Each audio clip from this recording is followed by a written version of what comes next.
ಆಕಾಶವಾಣಿ ಪ್ರದೇಶ ಸಮಾಚಾರ ಓದುತ್ತಿರುವವರು ಚೇತನ್ ಸಿವಿ. ಮುಖ್ಯಾಂಶಗಳು. ನವದೆಹಲಿಯಲ್ಲಿ ಸಚಿವ ಸಂಪುಟ ರಚನೆ ಕುರಿತಂತೆ ವರಿಷ್ಠರೊಂದಿಗೆ ಕಾಂಗ್ರೆಸ್ ನಾಯಕರ ಚರ್ಚೆ, ರಾಜ್ಯಸಭೆ ಮೇಲ್ಮನೆ ಅಭ್ಯರ್ಥಿಗಳ ಆಯ್ಕೆ ಬಗ್ಗೆ ಸಮಾಲೋಚನೆ. ತುಮಕೂರಿನ ಗುಬ್ಬಿಯಲ್ಲಿ ರಸ್ತೆ ಕೆಳ ಸೇತುವೆ ಕಾಮಗಾರಿಗೆ ಕೇಂದ್ರ ಸಚಿವ ವಿ ಸೋಮಣ್ಣ ಶಂಕುಸ್ಥಾಪನೆ. ಬೆಂಗಳೂರು ಜಲಮಂಡಲಿಯಲ್ಲಿ ನೀರಿನ ಕಳ್ಳತನ, ಸೋರಿಕೆ ತಡೆಗೆ ನವೀನ ತಂತ್ರಜ್ಞಾನದ ಮೂಲಕ ಅಧ್ಯಯನ. ಆಳಂದ ಗಲಭೆ ಪ್ರಕರಣ ಸರ್ಕಾರದ ನಿರ್ಧಾರದ ವಿರುದ್ಧ ಕಲಬುರಗಿಯಲ್ಲಿ ಬಿಜೆಪಿ ಪ್ರತಿಭಟನೆ. ವಾರ್ತೆಗಳ ವಿವರ. ಹಂಗಾಮಿ ಮುಖ್ಯಮಂತ್ರಿ ಸಿದ್ದರಾಮಯ್ಯ ಹಾಗೂ ನಿಯೋಜಿತ ಮುಖ್ಯಮಂತ್ರಿ ಕೆಪಿಸಿಸಿ ಅಧ್ಯಕ್ಷ ಡಿಕೆ ಶಿವಕುಮಾರ್ ನೂತನ ಸಚಿವ ಸಂಪುಟ ರಚನೆ ಕುರಿತಂತೆ ನವದೆಹಲಿಯಲ್ಲಿ ಪಕ್ಷದ ವರಿಷ್ಠರೊಂದಿಗೆ ಇಂದು ಚರ್ಚೆ ನಡೆಸಿದ್ದಾರೆ. ಈ ನಡುವೆ ಕಾಂಗ್ರೆಸ್ ಹಿರಿಯ ಮುಖಂಡ ಬಿಕೆ ಹರಿಪ್ರಸಾದ್ ಡಿಕೆ ಶಿವಕುಮಾರ್ ಅವರನ್ನು ಪ್ರತ್ಯೇಕ ಭೇಟಿಯಾಗಿ ಮಾತುಕತೆ ನಡೆಸಿದ್ದಾರೆ. ಇದೇ 3ರಂದು ಮುಖ್ಯಮಂತ್ರಿಯಾಗಿ ಡಿಕೆ ಶಿವಕುಮಾರ್ ಹಾಗೂ ಸಚಿವ ಸಂಪುಟದ ಸದಸ್ಯರು ಪ್ರಮಾಣ ವಚನ ಸ್ವೀಕರಿಸಲಿದ್ದಾರೆ.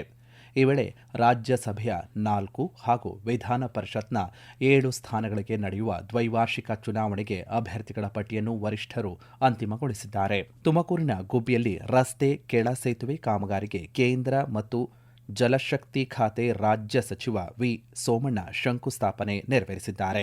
ಈ ವೇಳೆ ಮಾತನಾಡಿದ ಕೇಂದ್ರ ರೈಲ್ವೆ ಮತ್ತು ಜಲಶಕ್ತಿ ಖಾತೆ ರಾಜ್ಯ ಸಚಿವ ವಿ ಸೋಮಣ್ಣ, ಪ್ರಸ್ತುತ ಪ್ರಗತಿಯಲ್ಲಿರುವಂತಹ ಎಲ್ಲ ರಸ್ತೆ ಮೇಲ್ಸೇತುವೆ ಮತ್ತು ಕೆಳ ಸೇತುವೆಗಳ ಕಾಮಗಾರಿಗಳನ್ನು 1 ವರ್ಷದ ಒಳಗೆ ಪೂರ್ಣಗೊಳಿಸಲಾಗುವುದು ಎಂದು ಭರವಸೆ ನೀಡಿದ್ದಾರೆ. ರಾಯದುರ್ಗ ತುಮಕೂರು ರೈಲು ಯೋಜನೆಯ ಕಾಮಗಾರಿ ವೇಗವಾಗಿ ನಡೆಯುತ್ತಿದ್ದು, ಮುಂದಿನ 2 ತಿಂಗಳ ಒಳಗೆ ಪಾವಗಡದವರೆಗೆ ರೈಲು ಪರಿಚಾಲನೆ ಸಾಧ್ಯವಾಗಲಿದೆ ಎಂದು ತಿಳಿಸಿದ್ದಾರೆ. ವಿಶೇಷವಾಗಿ ಭೂಸ್ವಾಧೀನಕ್ಕೆ ಅನುಕೂಲವಾಗುವಂತೆ ಜಿಲ್ಲಾಡಳಿತ ನೀಡಿದ ಸಹಕಾರಕ್ಕೆ ಪ್ರಶಂಸೆ ವ್ಯಕ್ತಪಡಿಸಿದ್ದಾರೆ. ಯಶವಂತಪುರ ಮತ್ತು ಬೆಂಗಳೂರು ಕಂಟೋನ್ಮೆಂಟ್ ನಿಲ್ದಾಣಗಳಲ್ಲಿನ ಪುನರಾಭಿವೃದ್ಧಿ ಕಾರ್ಯಗಳು ಪ್ರಗತಿಯಲ್ಲಿವೆ. ಅಮೃತ ಭಾರತ ನಿಲ್ದಾಣ ಯೋಜನೆಯಡಿ ರಾಜ್ಯಾದ್ಯಂತ 64 ರೈಲು ನಿಲ್ದಾಣಗಳನ್ನು ಪುನರಾಭಿವೃದ್ಧಿ ಮಾಡಲಾಗುವುದು ಎಂದು ಸ್ಪಷ್ಟಪಡಿಸಿದ್ದಾರೆ. ಬೆಂಗಳೂರು ನಗರದ ಭವಿಷ್ಯದ ನೀರಿನ ಸವಾಲುಗಳನ್ನು ಎದುರಿಸಲು ಬೆಂಗಳೂರು ನೀರು ಸರಬರಾಜು ಮತ್ತು ಒಳಚರಂಡಿ ಮಂಡಳಿ ನವೀನ ತಂತ್ರಜ್ಞಾನಗಳನ್ನು ಅಳವಡಿಸಿಕೊಳ್ಳುತ್ತಿದೆ. ನವೋದ್ಯಮಗಳಿಗೆ ಮತ್ತು ವಿನೂತನ ಯೋಜನೆಗಳನ್ನು ಪ್ರಾಯೋಗಿಕವಾಗಿ ಪರೀಕ್ಷಿಸಲು ಮುಕ್ತ ಅವಕಾಶವನ್ನು ಕಲ್ಪಿಸಲಾಗಿದೆ. ನೀರಿನ ಕಳ್ಳತನ, ನಗರದಲ್ಲಿ ಲೆಕ್ಕಕ್ಕೆ ಸಿಗದ ನೀರು ಮತ್ತು ಆದಾಯ ತರದ ನೀರಿನ ಪ್ರಮಾಣವನ್ನು ತಗ್ಗಿಸುವ ನಿಟ್ಟಿನಲ್ಲಿ ಜಲಮಂಡಳಿಯು ಸ್ಮಾರ್ಟ್ ಟೆರ್ರಾ ಮತ್ತು ಸೋಲಿನಾಸ್ ಎಂಬ ನವೋದ್ಯಮಗಳ ಜಂಟಿ ಅಧ್ಯಯನಕ್ಕೆ ಒಪ್ಪಿಗೆ ನೀಡಲು ಮುಂದಾಗಿದೆ. ಈ ಅಧ್ಯಯನವು ಟೈಟಾನ್ ಡಿಸೈನ್ ಇಂಪ್ಯಾಕ್ಟ್ ಅವಾರ್ಡ್ಸ್ 2.0 ಯೋಜನೆಯಡಿ ಆಯ್ಕೆಯಾಗಿದ್ದು, ಟೈಟಾನ್ ಕಂಪನಿ ಲಿಮಿಟೆಡ್ನ ಅನುದಾನದಿಂದ ನಡೆಯಲಿದೆ. 1 ವರ್ಷದ ಅವಧಿಯ ಈ ಅಧ್ಯಯನ ಜಲಮಂಡಳಿಗೆ ಯಾವುದೇ ಆರ್ಥಿಕ ಹೊರೆ ಇಲ್ಲದೆ ಶೂನ್ಯ ವೆಚ್ಚದಲ್ಲಿ ಅನುಷ್ಠಾನಗೊಳಿಸಲಾಗಿದೆ. ಬೆಂಗಳೂರು ಜಲಮಂಡಳಿಗೆ ಆಗುತ್ತಿರುವಂತಹ ಆರ್ಥಿಕ ಹಾನಿ ಮತ್ತು ಪೈಪ್ಲೈನ್ನಲ್ಲಿರುವಂತಹ ಲೋಪದೋಷಗಳಿಂದ ನೀರು ಕಲುಷಿತವಾಗುವುದನ್ನು ತಪ್ಪಿಸುವುದು ಪ್ರಮುಖ ಉದ್ದೇಶವಾಗಿದೆ ಎಂದು ಬೆಂಗಳೂರು ಜಲಮಂಡಳಿ ಅಧ್ಯಕ್ಷ ಡಾಕ್ಟರ್ ರಾಮ್ ಪ್ರಸಾದ್ ಮನೋಹರ್ ವಿ ತಿಳಿಸಿದ್ದಾರೆ. ಕಲಬುರಗಿಯ ಆಳಂದಾದ ಲಾಡ್ಲೆ ಮಶಾಕ್ ದರ್ಗಾ ಗಲಭೆ ಪ್ರಕರಣ ಹಿಂಪಡೆದ ಸರ್ಕಾರದ ಕ್ರಮದ ವಿರುದ್ಧ ಕಲಬುರಗಿಯಲ್ಲಿ ಇಂದು ಬಿಜೆಪಿ ಪ್ರತಿಭಟನೆ ನಡೆಸಿತು. ಬಿಜೆಪಿ ರಾಜ್ಯಾಧ್ಯಕ್ಷ ಬಿವೈ ವಿಜಯೇಂದ್ರ ಪ್ರತಿಭಟನೆಯಲ್ಲಿ ಪಾಲ್ಗೊಂಡು ಮಾತನಾಡಿ, ದುಷ್ಕರ್ಮಿಗಳ ವಿರುದ್ಧ ಪ್ರಕರಣ ಮರು ದಾಖಲಿಸಿಕೊಂಡು ಕಾನೂನು ರೀತಿಯಲ್ಲಿ ಕಠಿಣ ಕ್ರಮ ತೆಗೆದುಕೊಳ್ಳಲೇಬೇಕು ಎಂದು ಆಗ್ರಹಿಸಿದರು. ರಾಜ್ಯ ಸರ್ಕಾರ ಅಲ್ಪಸಂಖ್ಯಾತರ ಓಲೈಕೆಯಲ್ಲಿ ತೊಡಗಿದೆ ಎಂದು ಬಿಜೆಪಿ ರಾಜ್ಯಾಧ್ಯಕ್ಷ ಬಿವೈ ವಿಜಯೇಂದ್ರ ಆರೋಪ ಮಾಡಿದ್ದಾರೆ. ಬೀದರ್ನಲ್ಲಿ ಸುದ್ದಿಗಾರರೊಂದಿಗೆ ಮಾತನಾಡಿದ ಅವರು, ರಾಜ್ಯದಲ್ಲಿ ಕಾಂಗ್ರೆಸ್ ಅಧಿಕಾರಕ್ಕೆ ಬಂದ ಬಳಿಕ ಹಿಂದೂಗಳಿಗೆ ಅವಮಾನ ಆಗುತ್ತಿದೆ ಎಂದು ದೂರಿದ್ದಾರೆ. ಕಳೆದ 3 ವರ್ಷಗಳಲ್ಲಿ ರಾಜ್ಯ ಸರ್ಕಾರ ಮಹತ್ವದ ಅಭಿವೃದ್ಧಿ ಯೋಜನೆ ಕೈಗೊಳ್ಳುವಲ್ಲಿ ವಿಫಲವಾಗಿದ್ದು, ಗ್ಯಾರಂಟಿ ಯೋಜನೆ ಸರ್ಕಾರದ ಕೈಗಳನ್ನು ಆರ್ಥಿಕವಾಗಿ ಕಟ್ಟಿಹಾಕಿದೆ ಎಂದು ಅವರು ಆರೋಪ ಮಾಡಿದ್ದಾರೆ. ವಿದ್ಯಾರ್ಥಿಗಳ ಭವಿಷ್ಯವನ್ನು ಕಾಪಾಡಲು ಮತ್ತು ರಾಜ್ಯದ ಶಿಕ್ಷಣ ವ್ಯವಸ್ಥೆಯನ್ನು ಪುನರುಜ್ಜೀವನಗೊಳಿಸಲು ಶೈಕ್ಷಣಿಕ ಸೌಲಭ್ಯಗಳನ್ನು ಬಲಪಡಿಸುವುದನ್ನು ತುರ್ತು ಆದ್ಯತೆಯಾಗಿ ಪರಿಗಣಿಸಬೇಕು ಎಂದು ಸರ್ಕಾರಕ್ಕೆ ಸಲಹೆ ನೀಡಿದ್ದಾರೆ. ಡಾಕ್ಟರ್ ಎಪಿಜೆ ಅಬ್ದುಲ್ ಕಲಾಂ ಅವರ ಅಗ್ನಿಯ ರೆಕ್ಕೆಗಳು ಕನ್ನಡ ಕೃತಿಯನ್ನು ಲೋಕಭವನದಲ್ಲಿ ಇಂದು ರಾಜ್ಯಪಾಲ ಥಾವರ್ಚಂದ್ ಗೆಹ್ಲೋಟ್ ಬಿಡುಗಡೆ ಮಾಡಿದರು. ಸಾಹಿತಿ ಕೆ ಜಯಪ್ರಕಾಶ್ ರಾವ್ ಕನ್ನಡಕ್ಕೆ ಅನುವಾದಿಸಿರುವ ಈ ಕೃತಿಯಲ್ಲಿ ಡಾಕ್ಟರ್ ಕಲಾಂ ಅವರ ಜೀವನ ಸಾಧನೆಗಳು, ಚಿಂತನೆಗಳು ಮತ್ತು ರಾಷ್ಟ್ರ ನಿರ್ಮಾಣದ ಕುರಿತಾದ ಅವರ ದೃಷ್ಟಿಕೋನವನ್ನು ಕನ್ನಡದ ಓದುಗರಿಗೆ ತಲುಪಿಸುವ ಪ್ರಯತ್ನವನ್ನು ಮಾಡಲಾಗಿದೆ. ಈ ವೇಳೆ ಮಾತನಾಡಿದ ರಾಜ್ಯಪಾಲರು, ಜನರ ರಾಷ್ಟ್ರಪತಿ ಎಂದು ಖ್ಯಾತರಾಗಿದ್ದಂತಹ ಡಾಕ್ಟರ್ ಎಪಿಜೆ ಅಬ್ದುಲ್ ಕಲಾಂ ಅವರು ತಮ್ಮ ಸರಳತೆ, ವೈಜ್ಞಾನಿಕ ಸಾಧನೆಗಳು ಮತ್ತು ರಾಷ್ಟ್ರ ಸೇವೆಯ ಮೂಲಕ ಇಂದಿಗೂ ಯುವ ಜನತೆಗೆ ಸ್ಫೂರ್ತಿಯಾಗಿದ್ದಾರೆ ಎಂದು ತಿಳಿಸಿದ್ದಾರೆ. ಪ್ರದೇಶ ಸಮಾಚಾರ ಕೇಳುತ್ತಿದ್ದೀರಿ. ನಮ್ಮ ಎಲ್ಲಾ ರಾಷ್ಟ್ರೀಯ ವಾರ್ತೆಗಳು ಹಾಗೂ ಪ್ರದೇಶ ಸಮಾಚಾರ ಈಗ ಆಕಾಶವಾಣಿ ನ್ಯೂಸ್ ಕನ್ನಡ ಯೂಟ್ಯೂಬ್ ಚಾನೆಲ್ನಲ್ಲಿ ಲಭ್ಯ. ನಮ್ಮ ಎಕ್ಸ್ ಖಾತೆ ಮತ್ತು ಇನ್ಸ್ಟಾಗ್ರಾಂ ಖಾತೆ ಆಕಾಶವಾಣಿ ನ್ಯೂಸ್ ಕನ್ನಡ. ಹೆಚ್ಚಿನ ಮಾಹಿತಿಗಾಗಿ ನಮ್ಮ ಫೇಸ್ಬುಕ್ ಖಾತೆ AIR ಕನ್ನಡ ನ್ಯೂಸ್ ಅನುಸರಿಸಿ. ಮಾಹಿತಿಯ ಹೂರಣ ವಾರದ ಕಾರ್ಯಕ್ರಮ ಪ್ರಚಲಿತ ವಿದ್ಯಮಾನ ಪ್ರತಿ ಬುಧವಾರ 9:15ಕ್ಕೆ.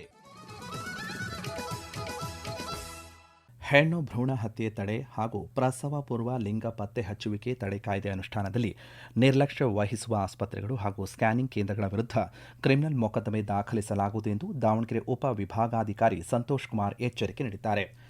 ಜಿಲ್ಲೆಯ ಕೆಲವು ಖಾಸಗಿ ಆಸ್ಪತ್ರೆಗಳ ದಾಖಲೆಗಳನ್ನು ಪರಿಶೀಲಿಸಿದಾಗ ಹಲವು ಲೋಪದೋಷಗಳು ಪತ್ತೆಯಾಗಿವೆ. ಇನ್ಮುಂದೆ ಗರ್ಭಿಣಿಯರ ಸಂಪೂರ್ಣ ವಿವರಗಳನ್ನು ಆನ್ಲೈನ್ನಲ್ಲಿ ಕಡ್ಡಾಯವಾಗಿ ಅಪ್ಡೇಟ್ ಮಾಡದಿದ್ದರೆ ಅಂತಹ ಕೇಂದ್ರಗಳ ಪರವಾನಗಿ ರದ್ದುಗೊಳಿಸಲಾಗುವುದು ಎಂದು ತಿಳಿಸಿದ್ದಾರೆ. ಗರ್ಭಾವಸ್ಥೆಯ ಮೊದಲ ತ್ರೈಮಾಸಿಕದಲ್ಲಿ ಸರ್ಕಾರಿ ಅಥವಾ ಖಾಸಗಿ ಕೇಂದ್ರಗಳಲ್ಲಿ ಸ್ಕ್ಯಾನಿಂಗ್ ಮಾಡಲು ಬರುವ ಗರ್ಭಿಣಿಯರಿಗೆ ತಾಯಿ ಕಾರ್ಡ್ ಮತ್ತು ಆಧಾರ್ ಕಾರ್ಡ್ ಅನ್ನು ಕಡ್ಡಾಯಗೊಳಿಸಲಾಗಿದೆ ಎಂದು ಹೇಳಿದ್ದಾರೆ. ಪ್ರಧಾನಿ ನರೇಂದ್ರ ಮೋದಿ ನೇತೃತ್ವದ ಕೇಂದ್ರ ಸರ್ಕಾರ 12 ವರ್ಷಗಳನ್ನು ಪೂರೈಸಿದೆ. ಈ ಹಿನ್ನೆಲೆಯಲ್ಲಿ ಆಕಾಶವಾಣಿಯೊಂದಿಗೆ ಮಾಹಿತಿ ಹಂಚಿಕೊಂಡಿರುವ ಬೆಂಗಳೂರಿನ ICAR-IAHRನ ನಿವೃತ್ತ ಪ್ರಧಾನ ಕೃಷಿ ವಿಜ್ಞಾನಿ ಡಾಕ್ಟರ್ ಬಿ ನಾರಾಯಣಸ್ವಾಮಿ, ಕೃಷಿ ಕ್ಷೇತ್ರದಲ್ಲಿನ ಕೃಷಿ ಸಿಂಚಾಯಿ ಡ್ರೋನ್ ದೀದಿ ಯೋಜನೆಯಿಂದಾಗಿ ಕೃಷಿಯಲ್ಲಿ ತಂತ್ರಜ್ಞಾನ ಪಾರಮ್ಯ ಮೆರೆದಿದೆ ಎಂದು ತಿಳಿಸಿದ್ದಾರೆ. ಕಳೆದ 12 ವರ್ಷಗಳಲ್ಲಿ ವಿಜ್ಞಾನ, ತಂತ್ರಜ್ಞಾನ ಮತ್ತು ನಾವೀನ್ಯತೆಯ ಕ್ಷೇತ್ರಗಳಲ್ಲಿ ಭಾರತ ಇಡೀ ವಿಶ್ವದಲ್ಲಿ ಮೇಲುಗೈ ಸಾಧಿಸಿದೆ ಎಂದು ಹೇಳಿದ್ದಾರೆ. ಕೃಷಿ ಸಿಂಚಾಯಿ ಯೋಜನೆ ಆಗಿರಬಹುದು, ಡ್ರೋನ್ ದೀದಿ ಆಗಿರಬಹುದು, ಕೃಷಿಯಲ್ಲಿ ಈ ತಂತ್ರಜ್ಞಾನಗಳ ಬಳಕೆ ಆಗಿರಬಹುದು, ಡಿಜಿಟಲ್ ಇಂಡಿಯಾದಲ್ಲಿ ನಾವು ಅದನ್ನು ಬಳಸಿಕೊಂಡು ಕೃಷಿ ಹಾಗೂ ಇತರ ಕ್ಷೇತ್ರದ ಬೆಳವಣಿಗೆ ಆಗಿರಬಹುದು. ಈ ಎಲ್ಲ ಕ್ಷೇತ್ರದ ಬೆಳವಣಿಗೆಗೆ ವಿಜ್ಞಾನ, ಅದರಲ್ಲೂ ಮೂಲ ವಿಜ್ಞಾನದ ಸಂಶೋಧನೆ ಹೆಚ್ಚು ಹೆಚ್ಚು ಮಹತ್ವವನ್ನು ಪಡೆದು ಸರ್ಕಾರದ ಯೋಜನೆಗಳಿಂದಾಗಿ ಅದು ಹೆಚ್ಚು ಜನರಿಗೆ ತಲುಪುವಂತಾಗಿದೆ. ಅದರಿಂದಾಗಿ ಕಟ್ಟಕಡೆಯ ಸಾಮಾನ್ಯನಿಗೂ ಕೂಡ ಈ ತಂತ್ರಜ್ಞಾನದ ಪ್ರಯೋಜನ ಸಿಕ್ಕಾಗ ದೇಶ ಅಭಿವೃದ್ಧಿ ಹೊಂದಬಲ್ಲದು ಎಂಬುದಕ್ಕೆ ನಮ್ಮ ಭಾರತ ಸಾಕ್ಷಿ. ಕೋಲಾರದ ಹಿರಿಯ ವಕೀಲ ಸತೀಶ್ 2017ರಲ್ಲಿ ಕೇಂದ್ರ ಸರ್ಕಾರದ ಇಲಾಖೆಗಳಲ್ಲಿನ ದಾಖಲೆಗಳನ್ನು ಡಿಜಿಟಲೀಕರಣ ಮಾಡಲು ಪ್ರಾರಂಭ ಮಾಡಿದ್ದು, ಈ ಡಿಜಿಟಲೀಕರಣದಿಂದಾಗಿ ಕಾನೂನು ಸುವ್ಯವಸ್ಥೆ, ನ್ಯಾಯಾಂಗದಲ್ಲಿ ತೀರ್ಪುಗಳ ತ್ವರಿತ ಇತ್ಯರ್ಥಕ್ಕೆ ಸಹಕಾರಿಯಾಗಿದೆ ಎಂದು ಅಭಿಪ್ರಾಯಪಟ್ಟಿದ್ದಾರೆ. ಭಾರತ ದೇಶದಲ್ಲಿ 2015ರಲ್ಲಿ ಕೇಂದ್ರ ಸರ್ಕಾರ ಡಿಜಿಟಲ್ ಯೋಜನೆಗಳನ್ನ, ಅಂದ್ರೆ ಪ್ರತಿಯೊಂದು ಸರ್ಕಾರಿ ಇಲಾಖೆಗಳಿರ್ತಕ್ಕಂಥ ದಾಖಲೆಗಳನ್ನ ಡಿಜಿಟಲ್ ಮಾಡ್ಲಿಕ್ಕೆ ಪ್ರಾರಂಭ ಮಾಡಿದ್ರು. ಅದರಲ್ಲಿ ಇವತ್ತು ನಮಗೆ ಎಷ್ಟು ಪ್ರಯೋಜನ ಆಗಿದೆ ಅಂದ್ರೆ, ಈ ದೇಶದಲ್ಲಿ ಸಾಕಷ್ಟು ಜನಸಂಖ್ಯೆ ಇರೋದ್ರಿಂದ ಮನುಷ್ಯನ ಪವರ್ ಇಂದ ಅದನ್ನ ಅಷ್ಟು ನಾವು ಕೆಲಸ ಕಾರ್ಯಗಳು ಮಾಡ್ಲಿಕ್ಕೆ ಆಗ್ತಾ ಇರ್ಲಿಲ್ಲ. ಇವತ್ತು ಎಲ್ಲ ಕೂಡ ಡಿಜಿಟಲ್ ಮಾಡಿರೋದ್ರಿಂದ ತುಂಬಾ ಫಾಸ್ಟ್ ಆಗಿ ಕೆಲಸ ಆಗ್ತದೆ, ಸಮಯ ಉಳಿತಾ ಇದೆ. ನಿನ್ನೆ ನಡೆದಂತಹ IPL 2026ರ ಫೈನಲ್ ಪಂದ್ಯದಲ್ಲಿ ಗುಜರಾತ್ ಟೈಟನ್ಸ್ ವಿರುದ್ಧ ಗೆಲುವು ದಾಖಲಿಸಿದ ರಾಯಲ್ ಚಾಲೆಂಜರ್ಸ್ ಬೆಂಗಳೂರು ಸತತ 2ನೇ ಬಾರಿಗೆ ಟ್ರೋಫಿ ತನ್ನದಾಗಿಸಿಕೊಂಡಿದೆ. ಈ ಸಂದರ್ಭದಲ್ಲಿ ಕಾರ್ಯಾಚರಣೆ ನಡೆಸಿದ ಬೆಂಗಳೂರು ಸಂಚಾರಿ ಪೊಲೀಸರು ಮದ್ಯಪಾನ ಮಾಡಿ ವಾಹನ ಚಲಾಯಿಸುವವರ ವಿರುದ್ಧ ಹಾಗೂ ಅತಿ ವೇಗದಿಂದ ವಾಹನ ಚಲಾಯಿಸುವವರ ವಿರುದ್ಧ 165 ಪ್ರಕರಣ ದಾಖಲಿಸಿಕೊಂಡಿದ್ದಾರೆ.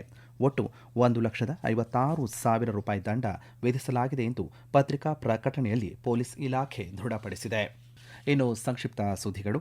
ಮಳೆಗಾಲದ ಹಿನ್ನೆಲೆಯಲ್ಲಿ ಸಾರ್ವಜನಿಕರ ಸುರಕ್ಷತೆ ಗಮನದಲ್ಲಿಟ್ಟುಕೊಂಡು ಅಪಾಯಕಾರಿ ಮರಗಳು, ಅಪಾಯಕಾರಿಯಾಗಿ ವಾಲಿರುವ ರೆಂಬೆ ಕೊಂಬೆಗಳ ತೆರವು ಕಾರ್ಯಗಳ ಪ್ರಗತಿ ಪರಿಶೀಲನೆಗಾಗಿ ಬೆಂಗಳೂರು ಉತ್ತರ ನಗರ ಪಾಲಿಕೆ ಆಯುಕ್ತರಾದಂತಹ ಪೊಮ್ಮಲ ಸುನಿಲ್ ಕುಮಾರ್ ಅಧ್ಯಕ್ಷತೆಯಲ್ಲಿ ಇಂದು ವಿಡಿಯೋ ಸಂವಾದ ನಡೆಸಲಾಯಿತು. ಸರ್ಕಾರ ಆಲಿಕಲ್ಲು ಮಳೆ ಮತ್ತು ಬಿರುಗಾಳಿಗೆ ನಷ್ಟವಾಗಿರುವ ಬೆಳೆಗಳ ಸಮೀಕ್ಷೆ ಮಾಡಿ ಪ್ರತಿ ಎಕರೆಗೆ 2 ಲಕ್ಷ ರೂಪಾಯಿ, ಕೋಳಿ ಫಾರ್ಮ್, ಪಾಲಿಹೌಸ್ ಮತ್ತು ನೆಟ್ ಹೌಸ್ಗೆ 25 ಲಕ್ಷ ರೂಪಾಯಿ ಪರಿಹಾರ ವಿತರಣೆ ಮಾಡಬೇಕೆಂದು ಕೋಲಾರದಲ್ಲಿ ರೈತ ಸಂಘದ ರಾಜ್ಯ ಉಪಾಧ್ಯಕ್ಷ ಕೆ ನಾರಾಯಣಗೌಡ ಒತ್ತಾಯಿಸಿದ್ದಾರೆ. ಕರ್ನಾಟಕ ಸರ್ಕಾರ ಇತ್ತೀಚೆಗೆ ಘೋಷಣೆ ಮಾಡಿರುವಂತಹ ಕನಿಷ್ಠ ವೇತನ ಹೆಚ್ಚಳದ ತಿದ್ದುಪಡಿ ಆದೇಶವನ್ನು ವಿರೋಧಿಸಿ ಬೆಳಗಾವಿಯ ವಿವಿಧ ವ್ಯಾಪಾರ ಮತ್ತು ಕೈಗಾರಿಕಾ ಸಂಘಟನೆಗಳು ಇಂದು ಪ್ರತಿಭಟನೆ ನಡೆಸಿ ಆದೇಶ ರದ್ದುಗೊಳಿಸುವಂತೆ ಆಗ್ರಹಪಡಿಸಿವೆ. ಕೊನೆಯಲ್ಲಿ ಮತ್ತೊಮ್ಮೆ ಮುಖ್ಯಾಂಶಗಳು. ನವದೆಹಲಿಯಲ್ಲಿ ಸಚಿವ ಸಂಪುಟ ರಚನೆ ಕುರಿತಂತೆ ವರಿಷ್ಠರೊಂದಿಗೆ ಕಾಂಗ್ರೆಸ್ ನಾಯಕರ ಚರ್ಚೆ, ರಾಜ್ಯಸಭೆ ಮೇಲ್ಮನೆ ಅಭ್ಯರ್ಥಿಗಳ ಆಯ್ಕೆ ಬಗ್ಗೆ ಸಮಾಲೋಚನೆ. ತುಮಕೂರಿನ ಗುಬ್ಬಿಯಲ್ಲಿ ರಸ್ತೆ ಕೆಳ ಸೇತುವೆ ಕಾಮಗಾರಿಗೆ ಕೇಂದ್ರ ಸಚಿವ ವಿ ಸೋಮಣ್ಣ ಶಂಕುಸ್ಥಾಪನೆ. ಬೆಂಗಳೂರು ಜಲಮಂಡಳಿಯಲ್ಲಿ ನೀರಿನ ಕಳ್ಳತನ, ಸೋರಿಕೆ ತಡೆಗೆ ನವೀನ ತಂತ್ರಜ್ಞಾನದ ಮೂಲಕ ಅಧ್ಯಯನ. ಆಳಂದ ಗಲಭೆ ಪ್ರಕರಣ, ಸರ್ಕಾರದ ನಿರ್ಧಾರದ ವಿರುದ್ಧ ಕಲಬುರಗಿಯಲ್ಲಿ ಬಿಜೆಪಿ ಪ್ರತಿಭಟನೆ. ಇಲ್ಲಿಗೆ ಪ್ರದೇಶ ಸಮಾಚಾರ ಮುಕ್ತಾಯವಾಯಿತು. ನಮ್ಮ ಮುಂದಿನ ವಾರ್ತಾ ಪ್ರಸಾರ 7:35 ನಿಮಿಷಕ್ಕೆ.